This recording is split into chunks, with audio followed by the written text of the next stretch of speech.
We've been trekking through last days of the life of Jesus recently in Matthew's gospel. We've worked through that book, that narrative that tells us a lot of details about Jesus' life and ministry.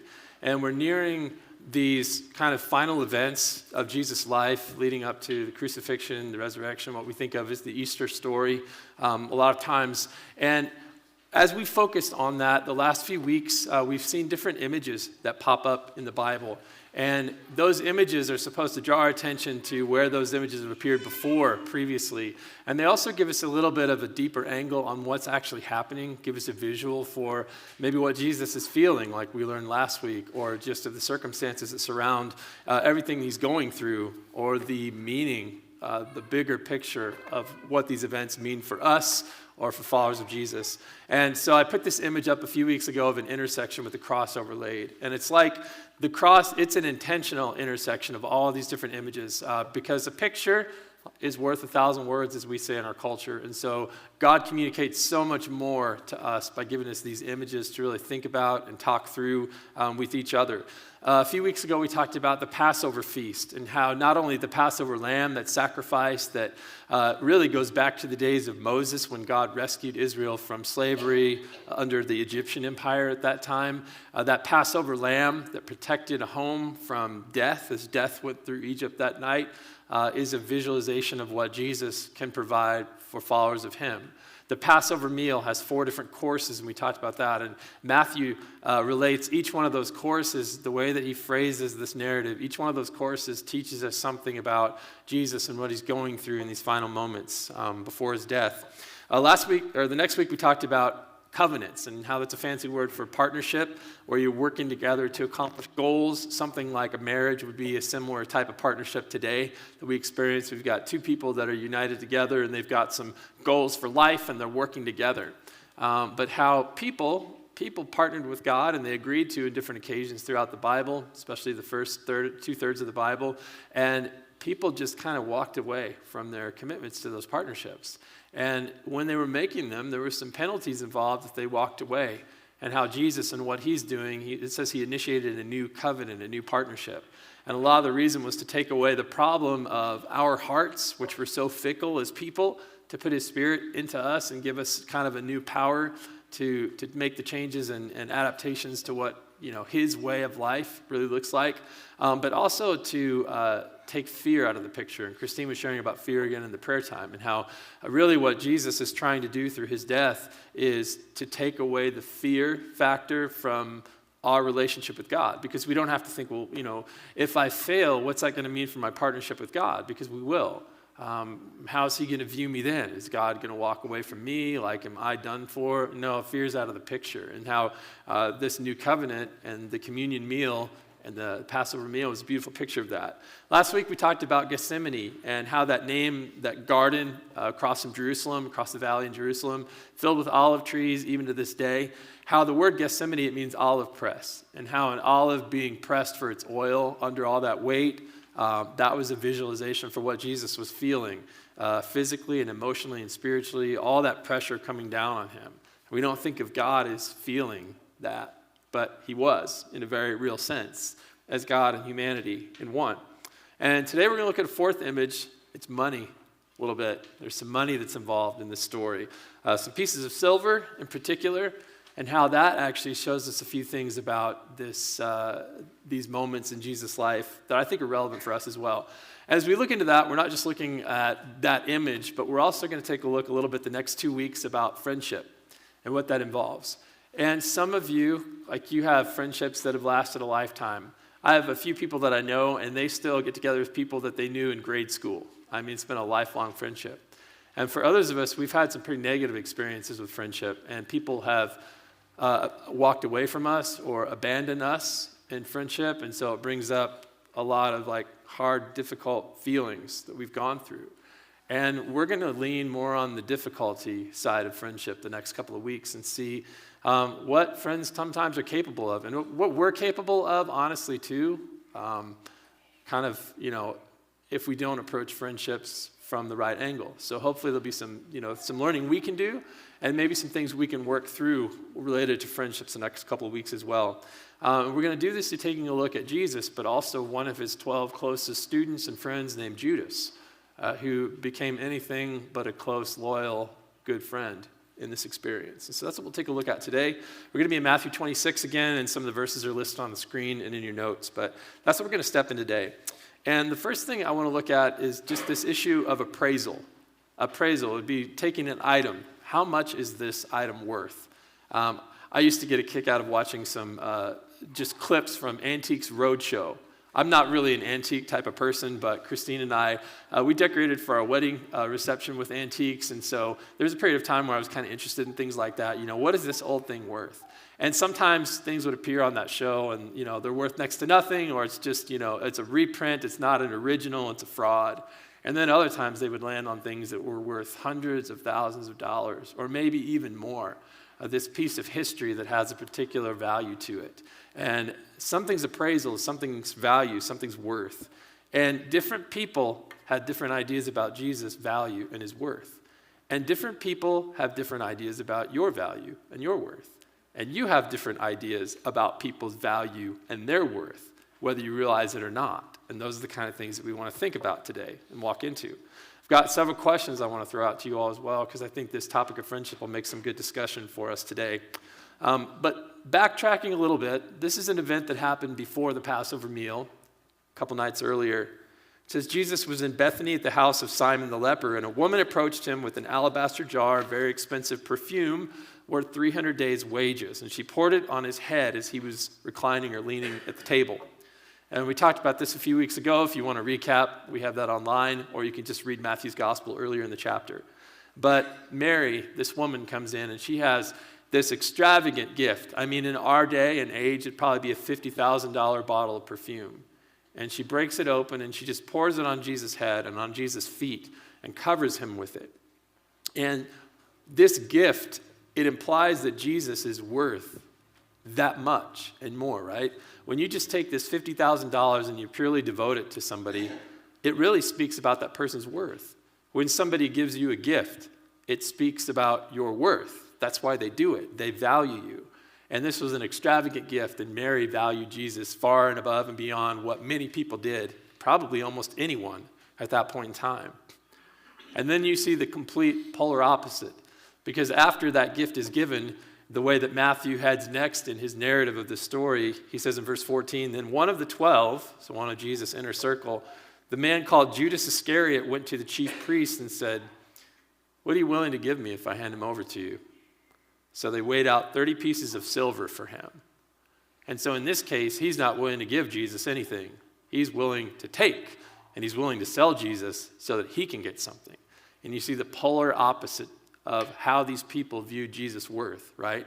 One is sacrificing $50,000 of perfume to anoint his body. The other one is selling him so that he can gain 30 pieces of silver.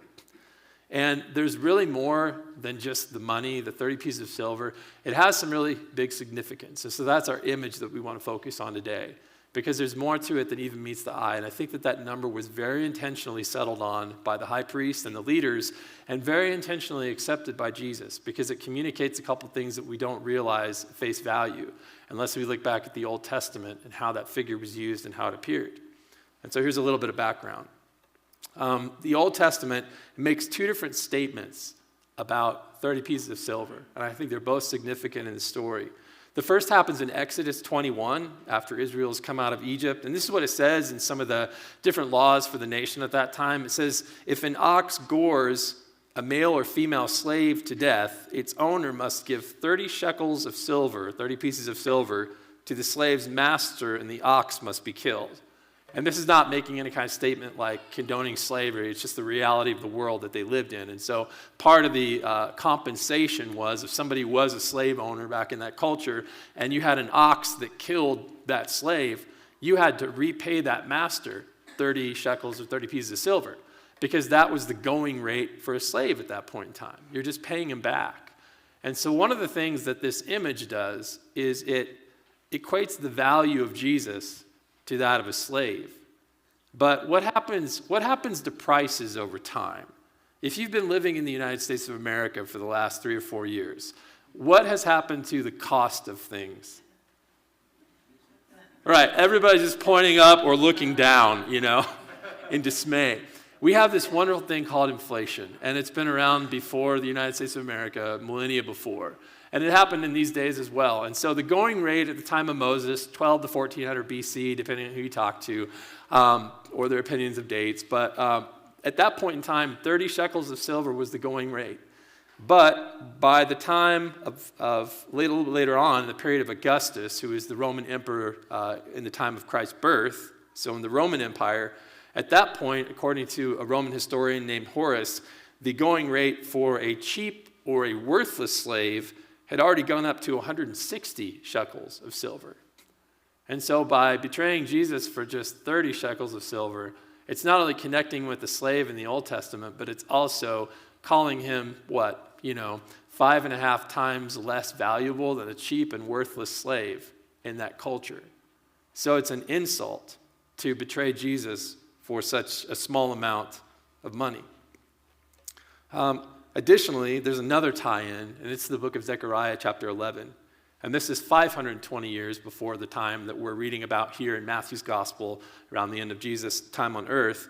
In Zechariah 11, Zechariah, he recounts a time when God asked him to do something. Zechariah is a prophet, and he's predicting how Israel's going to fall to he's after the fall of the Empire of Babylon. And so he's depicting Israel's attitude toward God at that point in time.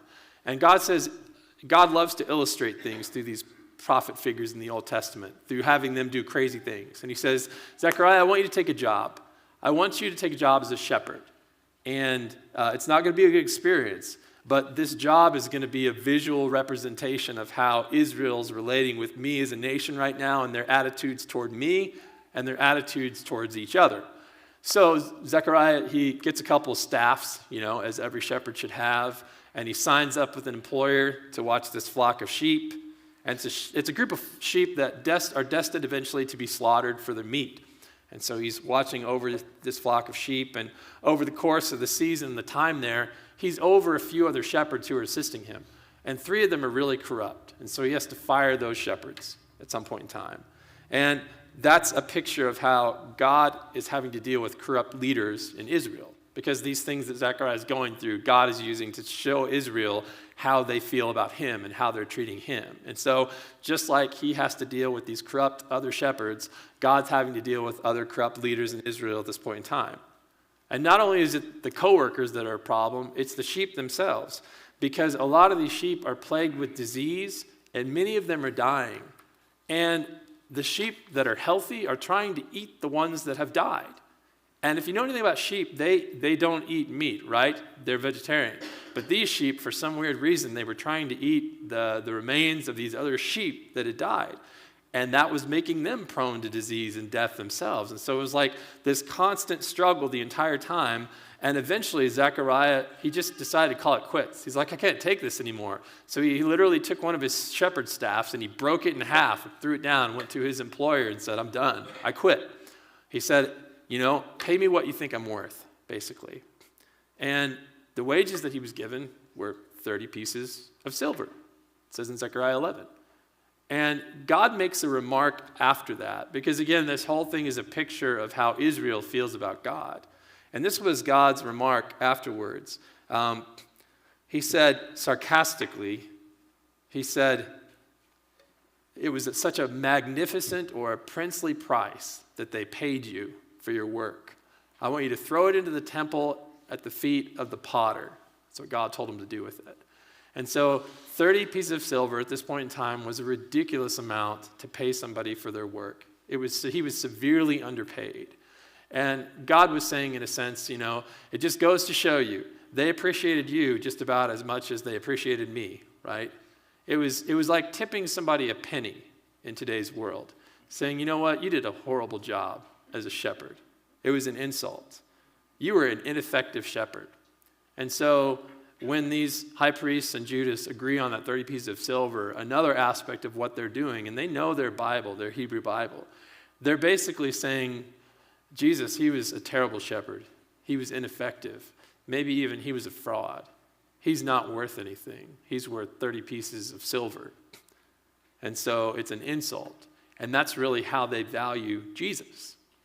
And it just goes to show us that many of us have different valuations, not only of each other, but of Jesus himself. And so it causes us to look inside of ourselves and say, well, what do I think Jesus is worth to me? How would I treat him? How do I feel about my friendship with him? And then, of course, the other people that God's put into our lives as well. And, of course, this leads us to his betrayal, which is later on in the chapter, a few verses, and that's what we'll close on, looking at those verses 47 to 56 at this point. But betrayal, and I'm going to ask a few questions, a lot of questions in this period. What does it mean to betray somebody? Because we talk about these words, it's good to kind of get an anchor and know what they mean. What is betraying somebody? What do you think?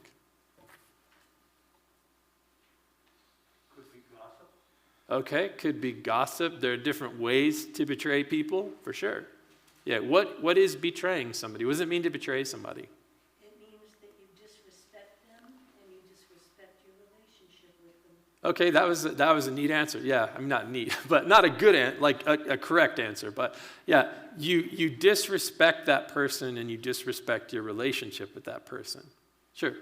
Any other angles? What is that? Go ahead.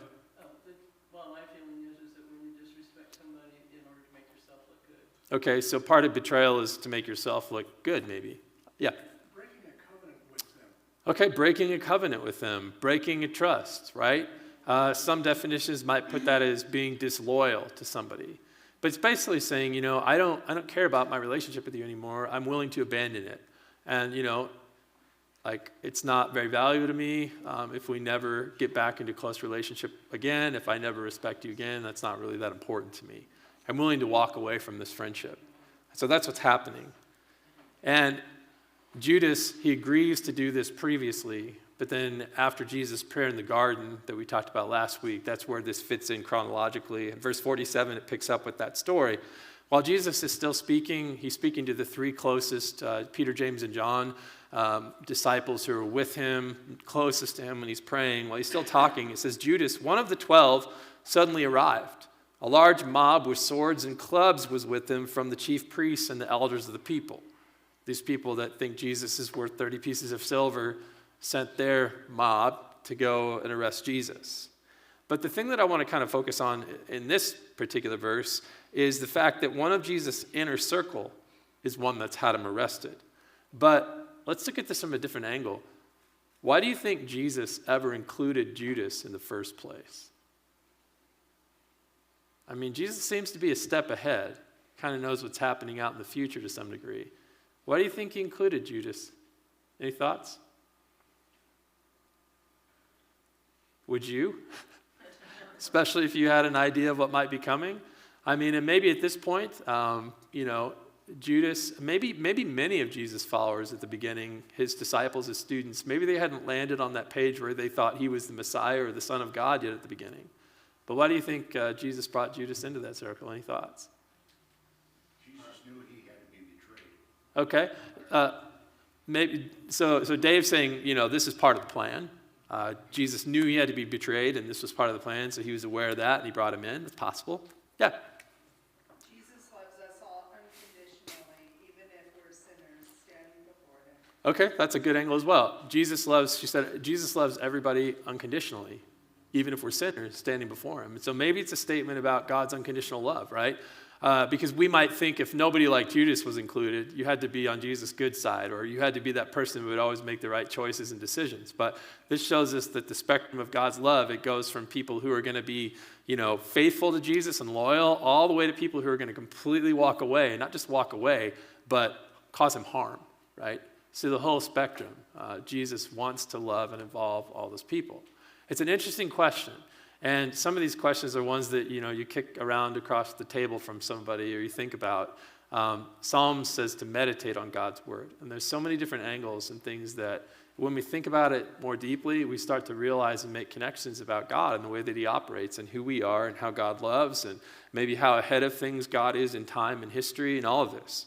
There's a lot of depth and a lot of things to think about here. But it's interesting that one of Jesus' inner circle would be the one that would betray him. It says in verse 48, his betrayer had given them a sign. The one I kiss, he's the one. Arrest him. So immediately he, Judas, went up to Jesus and said, "Greetings, Rabbi," and he kissed him. So kisses are pretty socially acceptable forms of greeting, especially in this day and age when Jesus is operating in the Middle East, and many places around the world it still is as well. So he goes up, kisses him on the side of the face, and that's his form of betrayal. That's how he identifies Jesus, with a kiss. What does that say about Judas in his heart? He could have betrayed Jesus in different ways or indicated Jesus, but he chooses to kiss him. And he says, "Greetings, teacher, Rabbi." What do you think that conveys about him and where he's at? Yes? I feel that it was part of God's plan, and he knew Judas's heart, even though he liked money. He didn't know the value of what he was doing at that time, so that was part of his plan because of the kiss. He still showed respect for Jesus. Okay. So maybe the kiss is a sign, of somewhat, still respect. Let me put it this way, and this is just a different angle on this, but I want you to envision something. You're about ready to divorce your spouse, and they don't know it. So the last thing you do before you hand them the divorce papers is you kiss them. What does that convey? What I'm doing is wrong, but I'm going to go ahead and do it anyway. Okay, we had several different answers, and I think they're all worth hearing. One was contempt, right? It's kind of like spite, right? Here's the last kiss you'll ever get from me, And then also, tell me this again, Ben. What I'm going to do is wrong, but I'm going to go ahead and do it anyway. Okay, yeah, I'm going to do something wrong. I'm aware of it, but I'm going to do it anyway. So it's like just moving into this, I've already made this decision kind of thing. Any other vibes that you pick up from that? Betraying somebody with a kiss? Farewell, maybe, as well, right? This relationship is formally ended, right? It is written. Yeah, this is a solid type experience. But that's what he does. And then Jesus' response is equally surprising. Jesus says, "Friend, why have you come?" And so that throws out another question. Why do you think Jesus calls Judas friend in that moment? Because Judas doesn't seem to be being a friend in that moment, right? He's betraying him to death eventually. So what do you think? I think he's calling Judas to see the deceitfulness of his heart. Calling Judas to see the deceitfulness of his heart. I mean, and I would say if a friend might ask another friend to take a deeper look at something like that. Any other thoughts on that? Why does Jesus call Judas friend in that moment? What do you think? Seems strange. Wouldn't necessarily be our first reaction. But Jesus says other things that are kind of strange, like love your enemies and bless those who curse you. And maybe Jesus is still trying to be a friend to Judas in that moment. Maybe he still loves Judas in that moment. Maybe he is aware of what's going to happen and how Judas is going to finish things from that point on, and that Judas' heart really doesn't want to change. But at the same time, maybe he's offering him an opportunity. I think kind of about that experience at the beginning of the Bible where God talks to Cain when he realizes Cain has decided to kill his brother, Abel. And he says, sin is crouching at your door like a wild animal. It wants to destroy you, but you can master it. You can rule over it. Here's your opportunity to learn from this before it becomes too late, or to make a change. And maybe that's a similar thing that Jesus is inviting Judas to in that moment as well. But then he asked that question, why have you come? And I think that kind of hits on what Shar is mentioning. I think Jesus in that moment, as a friend, wants him to look a little bit deeper inside of his own heart and to ask himself that question. Why did you come? What's driving you to betray me? And so I want to throw out this question to all of you. What do you think is driving Judas to betray Jesus? Or what do you think drives friends to betray other longtime friends and walk away from it? What do you think motivates or drives betrayal like this or like we see or experience? Unmet expectations. That's interesting. Makes you think, what did Judas expect from Jesus? You know what most people expected from him? Not somebody going to die, somebody going to take control, miraculously even, overthrow Rome, set up a kingdom. That's what they expected. And it became really obvious to Judas in these last few days that Jesus was not headed toward triumph over Rome. He kept talking about how he was going to die. And maybe that was part of it, or maybe Judas expected other things from Jesus. But I think that's a huge thing, and it applies today. We have these expectations of our friends, and they're not met. And so we think, well, if they're not going to meet my expectations, I don't want any part of it. I'll walk away. Why else? Why do you think people betray other people, or Judas betrayed Jesus? Yes, sorry. Selfishness. Okay. What was over here? Satan. Okay, and in this case, that's a very valid thing, because one of the previous verses at the end of their Last Supper together, it actually says that Satan entered into Judas at that point in time. And so Satan, which means the slanderer or the deceiver, things like that, he was operating and having an influence too. And so, there's an extent to which there was some other influence on Judas at that point in time. And maybe we're prone to get influenced by temptation as well, or by Satan trying to draw us in different directions, or by deception. Yeah? Well, I think, when you do something towards somebody else, you're really thinking about yourself, so your self-worth, your Okay. own self-worth, when those things happen, I think. So maybe sometimes it's not just about what the other person has done to you, but it's about how you feel about yourself and how you assess your own worth and your own value. So you act in certain ways toward other people. Yeah, that's true. That's valid as well. And we might throw other answers into that mix. Maybe it was for the money, although since we've looked at how much that money was actually worth, probably not. But maybe it was. But maybe that's why people betray people today. Sometimes it's for money. Maybe it's because he just got angry with Jesus. And we know that he was angry with him. He was mad about the perfume, because he kind of got all the other disciples, after Mary broke this bottle of $50,000 perfume and poured it on Jesus, everybody else jumped in and got at Mary's throat and said, "Why are you wasting this? This could have been devoted to the poor." And then I think it's Luke or John, they tell us in their gospel that the reason why Judas actually got people on board with this was because he used to steal money from the money bag. And this would have been $50,000 that was just there for the taking. And maybe that just made him mad. He thought he had a good con happening and a great opportunity. And then this Mary lady just broke the bottle and blew it all. And maybe he got mad. Maybe he got bitter as a result of that.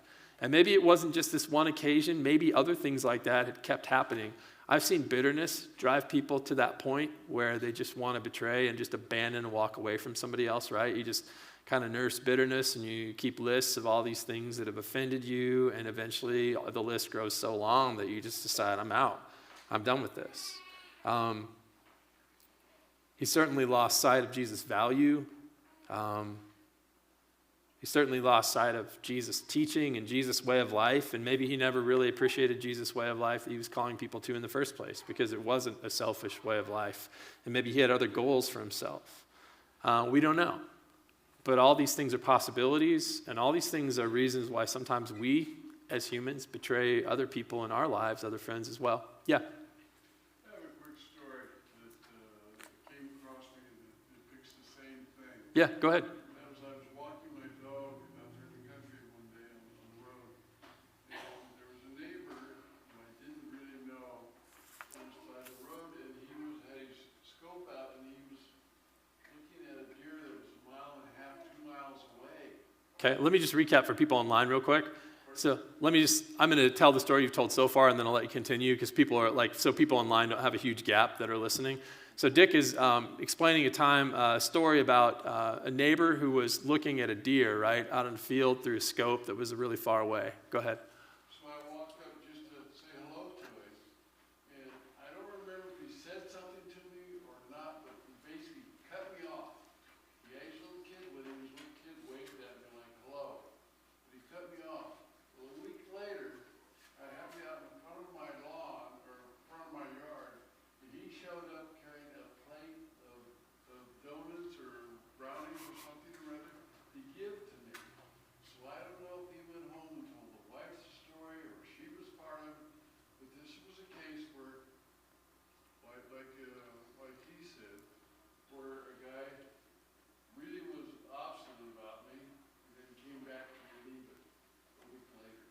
Okay, and that can be the way things turn around too. Like some people are remorseful after these experiences and they really want to repair relationships. And Dick was saying, like, when he walked up to that person at this moment where he was sighting a deer, and he got really angry that Dick came in and interrupted the situation, but then like a week later he brought over a plate of donuts. And maybe that was to repair the relationship kind of. And I guess that's worth saying as well, that sometimes when we betray friendships, we can actually ask for forgiveness and we can come and try to restore that. Unfortunately, in this situation, Judas doesn't. And oftentimes, if it's bitterness that's driving it, it's hard to get past that point. But I think that's commendable that some people are able to realize, or maybe they have other people speaking into their lives and are saying, hey, you really should consider the way that you reacted, reconsider it, because this person is valuable, and you need to recognize that. But Jesus is saying, friend, why have you come? Check your motives. What's really driving you in this moment? Then it says, they came up, took hold of Jesus, and arrested him. At that moment, one of those with Jesus, and we know from a different gospel writer that was Peter, reached out his hand, and he drew his sword. And it says he struck the high priest's servant and cut off his ear. And then Jesus said, put your sword back in its place, because everyone who takes up the sword will die by the sword. And so Peter's really impulsive in that moment. And if you think about the things that Jesus has been teaching, maybe it's really sunk in, and maybe Peter has started to really embody a lot of Jesus' teaching, but there's still moments that come up, and we get so impulsive and so reactive. Sometimes we just lose sight of that, and we forget the way of life that Jesus has really taught us to live, and that we are representing him in those moments. And maybe sometimes it's hard because we just don't connect the dots. But in those moments, Jesus is drawing Peter back, I think, by saying, put down the sword. This is not a good road. Revenge is not what we're about as God's kingdom here in this world. That's what this world is about, the system apart from God. But that's not what this kingdom, my kingdom, is about. And then you think back to what Jesus has been teaching all along, things like, you've heard it said, an eye for an eye and a tooth for a tooth, but I say, don't retaliate against an evildoer. Peter forgot about that. You've heard it said, love your neighbor and hate your enemy, but I tell you, love your enemy and pray for those who persecute you, so you can be children of your Father in heaven. And he's just pulling Peter back and saying, let's refocus, because you've lost sight of what we're all about here in the first place. Then he says, don't you think that I couldn't call my Father, and he's talking to Peter here, and he will provide me here and now with more than 12 legions of angels? Legions were units of Roman soldiers. Legions were about 1,000 foot soldiers, or 6,000 foot soldiers. And so 12 times 6,000, that's 72,000 Roman soldiers worth of angels. That's a lot of angels that Jesus could have called on. That's another, thought-provoking question. If Jesus could have called 72,000 angels to get him out of this situation, why didn't he? Because most of us would have if we'd had the opportunity. And then he kind of gives us a clue to the answer in verses 54 to 56 as we close out this morning. He says, how then, if I'd called these angels to defend me, would the scriptures be fulfilled that say it must happen this way? Which is getting back to what Dave, was directing us toward in the first place. God had a plan ultimately for these things to occur. At that time, Jesus said to the crowds, the mob that came to arrest him, have you come out with swords and clubs as if I were a criminal to capture me? Every day I used to sit and teach in the temple, and you didn't arrest me then. But all this happened so that the writings of the prophets would be fulfilled. And the place that I landed with this is Jesus has this underlying understanding that God is intentional. He allows things or does things with purposes in mind. And he could have saved Jesus from this moment, but at what cost? And we know the answer to that. The cost would be at our cost. At no way for a new covenant, a repaired relationship with God that didn't involve fear, that would change our hearts, that would promise us an eternity in God's presence reconnected with him, that would unite us with the purpose that he created people for in the first place, in the first chapters of Genesis, in a new heaven and a new earth that the end of the Bible, ends in. None of those things would have happened. All those things would have been off the table. That's why Jesus didn't choose to change his circumstances. He knew.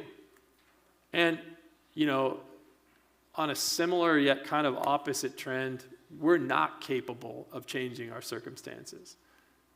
But God, in a way, is capable of changing our circumstances. And so I think the question that leaves me at is, why doesn't God change my circumstances?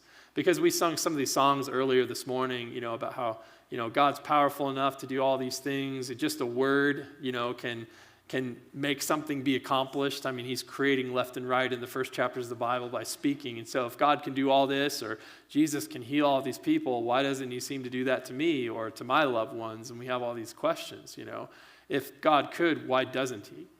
And I think this is an example of that, where Jesus is saying, I could undo it all, but I'm not going to.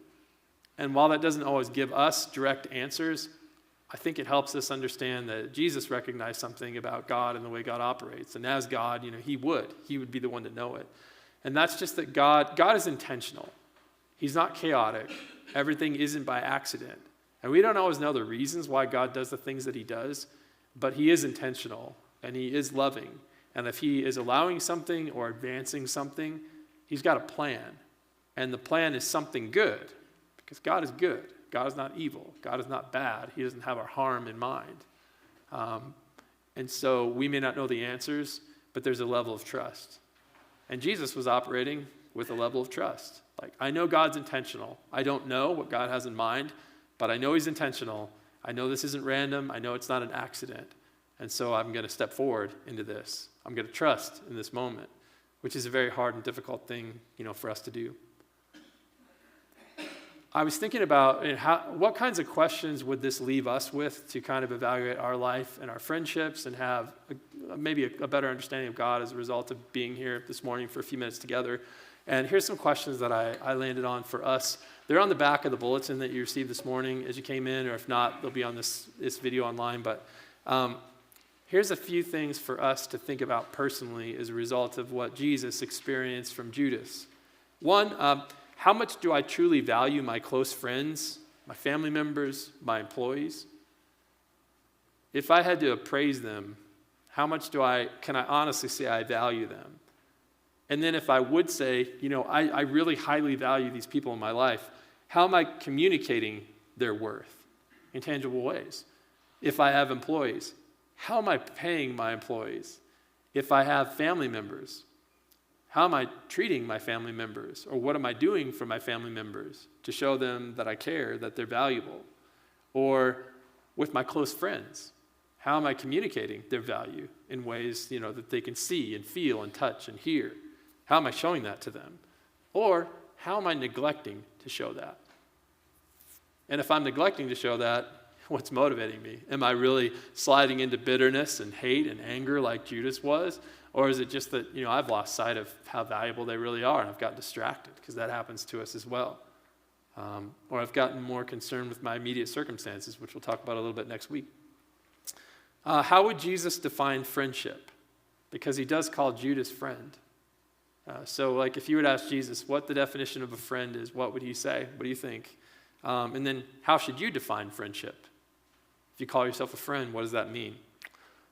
Another question, what is driving me to consider betraying a close friend or family member? Because reality is, between everybody sitting here and everybody listening online, probably somebody either has recently or is entertaining the thought in their mind of betraying somebody close to them in their life, for one of the many reasons that we talked about. So if that's the case, that person that you're just thinking about walking away from, what's your current appraisal? What value have you set on that person, and why? And then how would Jesus appraise the value of that person, and why? Because those are some things you need to think about. And I realize with relationships especially, there are things like abuse and other reasons for maybe separating from someone in a relationship. But there are other reasons as well that people betray close friendships or relationships that are more, I think, Judas-like in nature. And so it's good to take a deep, I think, long look at those kinds of things and to ask these types of questions. Another angle, how would Jesus instruct me to react to somebody who has betrayed or abandoned one of my close friends or relatives? Why? Because Peter is in that situation here. Somebody just betrayed his close friend, and Peter is a fighter. And so, of course, his reaction is to pull out the sword and start going down to business, chop a guy's ear off and just react. So, and some of our reactions are that way. And some of us get physical, and some of us just get really like, we just close somebody off, or we start gossiping about them to tear their reputation down. But I mean, let's face it, we've had people betray us, or people close to us in our lives. And so how are we going to react in those situations? And how would Jesus encourage you to react? How did he react? And what would his way of life push you toward in the way that you react? And then how should God's intentionality affect the way I understand my circumstances? They may seem like they're out of control, or like God hates you, or he's ignoring your prayers, but he's intentional. And so how should knowing that, having that factor that God's an intentional God who doesn't do things randomly, doesn't allow things with no reason, how should that at least adjust the way that you're viewing him through these difficult circumstances that are being allowed into your life? Again, not that it gives you answers, but gives you another angle on who God is in those moments. But these are all things that we might think about as a result of this. Bible's not just there to give us stories. It's there to cause us to take a deep look inside, to show us who God is, to show us who we are, and to form the way that we relate with each other. And so hopefully some of those things we've talked about today can be useful to you wherever you happen to be at in life right now, especially with the people and the friends that you have in your life. Let's go ahead and close this morning.